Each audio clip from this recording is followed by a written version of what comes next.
बैसाख महीने में जो प्रदोष आती है, बैसाख के महीने में बहुत ध्यान से सुनना भाई, जो अपनी ज़िंदगी से बहुत तंग आ गए हों, परेशान हो गए हों, कष्टमय जीवन जी रहे हों, बहुत दुखी हो गए हों, उनके लिए ये स्कंद पुराण का चरित्र फिर मिले ना मिले, आप प्रेम से सुनिए। पहला, बैसाख महीने की प्रदोष, चाहे वो शनिचरी प्रदोष हो, चाहे रविवार की हो, सोमवार की हो, मंगल की हो, बुधवार की हो, गुरुवार की हो, शुक्रवार की हो, शनिवार की हो, कोई भी वार की हो, पर बैसाख महीने की प्रदोष, प्रदोष काल में शाम का समय सूर्य डूब रहा हो, बस डूबा ही हो, और उस समय पर सूर्य के डूबन के तुरंत बाद बाबा को धतूरे के साथ में बेलपत्री ना चढ़ाते हुए बेलपत्री के वृक्ष के 7 कांटे बाबा के शिवलिंग पर समर्पित करे जाते हैं महाराज, अपनी जिंदगी में अड़चनों को हटाने के लिए। फिर आप जिस व्यापार में उतरे, जिस व्यवसाय में उतरे, जिस नौकरी में उतरे, आप दिल से करें, आपको तरक्की मिलेगी, आप हार नहीं सकते, नीचे नहीं आ सकते, उन्नति पर ही चढ़ेंगे। एक बैसाख मास की प्रदोष। दूसरा, शिवरात्रि के दिन मध्याह्न का समय महाराज, जो बड़ी शिवरात्रि होती है माघ की, बड़ी शिवरात्रि के अंतर्गत मध्याह्न का समय, दोपहर के ठीक 12 बजे, चाहे फिर वो कोई भी दिन हो महाराज, शिवरात्रि जिस दिन पड़ रही हो, उस दिन भी धतूरे के साथ बाबा को 7 कांटे बेलपत्री के वृक्ष के समर्पित होते हैं महाराज। इसमें आप ये वाले जो कांटे हैं जो शिवरात्रि के दोपहर 12 बजे वाले हैं, अगर कोई मदिरा पीने वाला हो, व्यसन में डूबने वाला हो, कोई जुआ खेलने वाला हो, कोई गलत वेश्यावृत्ति करने वाला, या अपने मार्ग से विचलित कोई व्यक्ति है, उसके लिए भी ये कांटे बहुत काम आते हैं।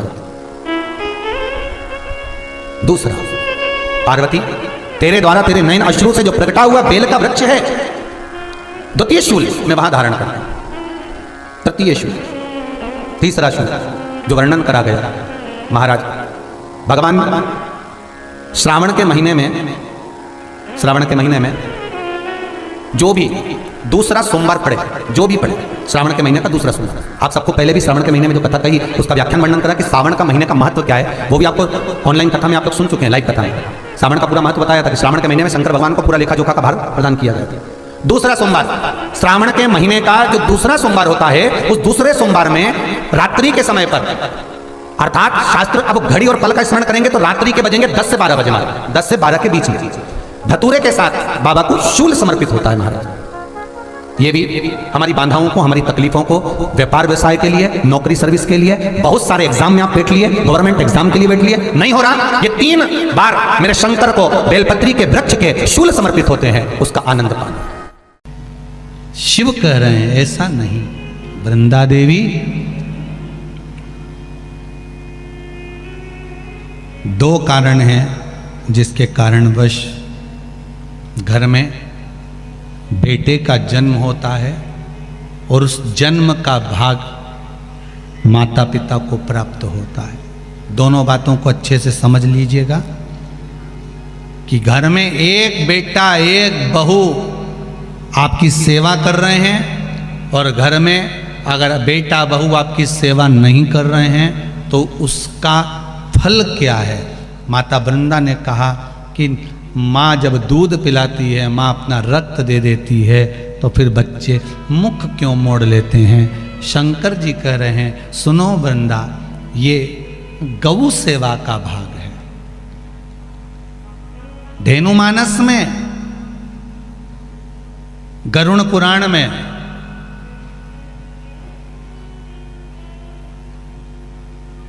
विष्णु संहिता में सुंदर बात कही गई है। यदि आपने गौ माता को रोटी दी है, प्रेम से सहलाया है, ताजा भोजन जानते हो, घर में रोटी बनी, पहली रोटी किसकी बनती है? गाय की। रोटी बनी, सबके जीवने से पहले रोटी गाय को दी है, और मान लो वही रोटी फ्रिज पे रख दी, फिर डब्बे पे पड़ी रही, सब ने जीम लिया, तब पन्नी में पॉलीथिन में टंगी रही, शाम को 4-5 बजे गाय आई, तब उसके मुंह में रोटी जब ठंडी कल्ली बासी सब हो गई, तब उसके मुंह में दी। उसका फल और ताजी रोटी का फल जरा ध्यान से देख लीजिएगा, समझना इस कथा को बहुत ध्यान से। पूर्व के प्रारब्ध के अनुसार हमारे बच्चों का जन्म होता है वृंदा, पूर्व के प्रारब्ध के अनुसार हमें हमारी संतान प्राप्त होती है। अगर किसी गौ माता की सेवा करी है, गाय को एक रोटी दी है, गाय को चारा दिया है, गौ माता की सेवा करी है, किसी की सेवा में अगर तुम लगे हो, किसी जीव को, चाहे वो चींटी हो, चाहे वो कौवा हो, चाहे वो पक्षी हो, चाहे वो पशु हो, किसी जीव को अगर तुमने ताजा भोजन दिया है और उसकी सेवा प्रेम से करी है, तो तुम्हारे घर में जो बेटा जन्म है, तुम्हारे घर में जो बहू आती है, वो तुम्हारी सेवा में तल्लीन रहती है महाराज। और अगर तुम्हारे दरवाजे पर गाय आई, तुम्हारे दरवाजे पर जीव आया, तुमने एक बार रोटी दे दी और रोटी देने के बाद दूसरी बार उसको डंडा लेकर भगा दिया, तुमने गाय को धप मार कर भगा दिया, गाय दरवाजे से भूखी चली गई, कहीं तुमने डंडा मार दिया, कहीं उसको अपशब्द कह दिए, कहीं चिल्ला के बोल दिए, हाओ अभी तो दी थी रोटी, फिर आ गई, अब मत दे, क्या मना कर रही हूं ना, अंदर रख दे छोरा, बार बार रोटी देगा क्या, अभी दी तो थी, और घर में चिल्ला चोट करे, बड़बड़ाए।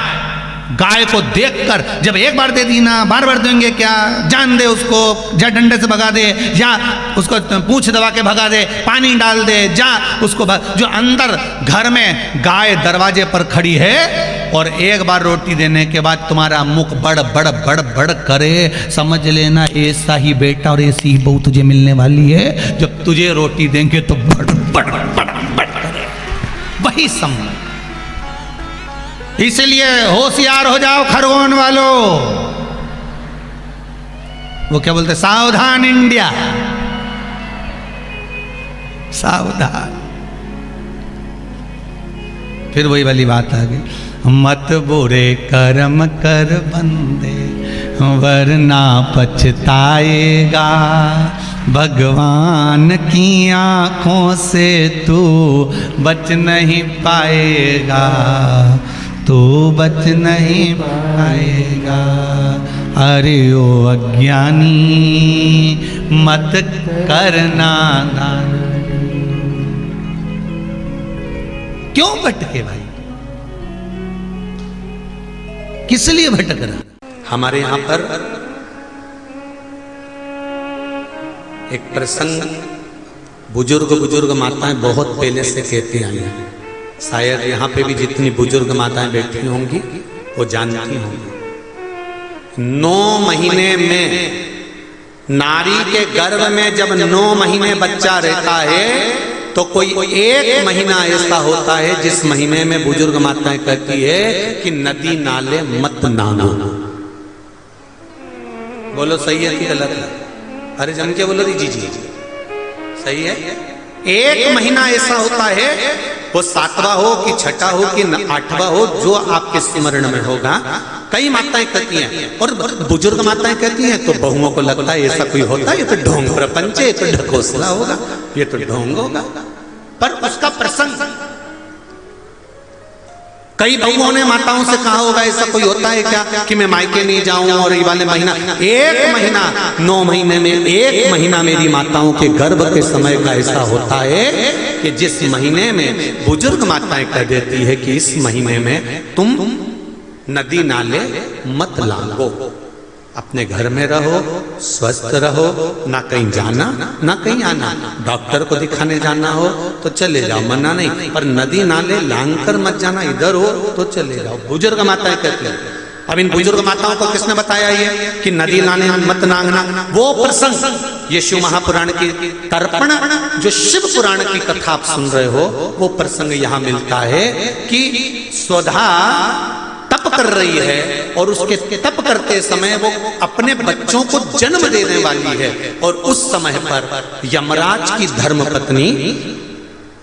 धुमोरना समझाने के लिए आती है। 1 महीना लगता है धुमोरना को स्वधा को समझाने के लिए। इसलिए हमारे यहाँ पर बुजुर्ग माताएं कहती है कि इस महीने में तू नदी नाले मत नांगना, क्योंकि यम की पत्नी आई है। जब गर्भस्थ बच्चा रहता है, जब गर्भ में संतान रहती है, गर्भ में जब औलाद रहती है, गर्भ में जब संतान रहती है,